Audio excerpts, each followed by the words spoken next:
We are live outside of Heinz Field at the buses. We're here with radio color analyst Pete Bercich. Pete, that was a rough follow-up to the Monday night win against the Saints. It was. You go from a game that everything went your way.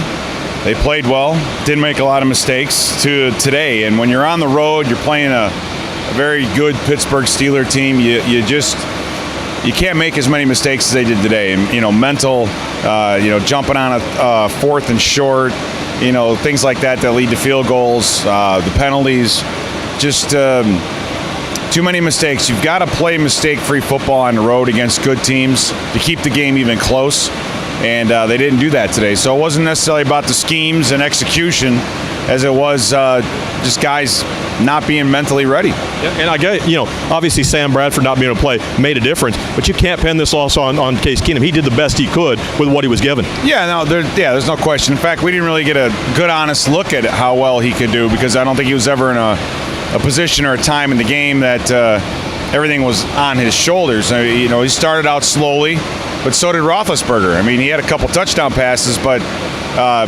he was well under 100 yards passing going into the second half. So, you look so good in some areas, and you try to build on what you did a week ago, and then you come out today and, like I said, you're not mentally there, and you've got to be even more mentally prepared and ready when you're on the road. The fans don't really understand this, but, you had quarterbacks that were scheduled to play, a Warren Moon, a Randall Cunningham, and to come up with injuries. How difficult is that for a team to kind of pivot and get ready for somebody else behind center? Well, it's something that you have to do, and as a defense, you can't let that affect you on your side of the football. It shouldn't affect you. There were a couple short drives early. The defense was on the field a lot in the first half. Those are less than ideal. That's when a good running game has to take over. I thought Dalvin Cook, he did some really nice things today, but the game got out of hand, and toward the end when he had the ability, I think, to break a few things, he just never, you can't get him the ball. You just don't have time. So, when things get out of hand like that, the game plan has to shift. It has to change, and a comeback win on the road at a place like this, that's very, very tough to do. And you have to look at it as a positive. That defense you talk about was on the field for 33 minutes, but in general, they played a pretty solid game today. Yeah, they did. Outside of the pass interference problems, and that's Ben Roethlisberger being smart. You get someone to jump off sides, you throw it deep. He gets a blitz and he sees one-on-one on the outside, he's going to throw up that 50-50 ball, and Xavier got hit for one penalty, and then Trey Waynes got hit for another one, and that was their best offense in the first half, and that was early. And then the defense settled down and did a good job. So, little lack of concentration on their part, but they'll come back and still be one of the best defenses in the league next week, I think. And you just got to let this one go and move on. You coach in this league, so Mike Zimmer's got to get this team to turn around, go back home to play a pretty good Tampa Bay team. As a coach, how do you get them to put this behind them and move forward? Well, you got to make it clear to them that the loss was not because they couldn't keep up or they weren't good enough.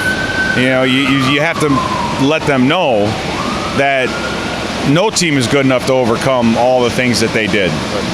So you got to teach them perspective, teach them or talk to them about reality of the situation. And at home we seem to play more mistake-free. And hopefully that'll be the same against, Tampa Bay. They just dismantled the Bears, and which is funny because Tampa didn't play a week, last week. It's like they've had a 2-week bye.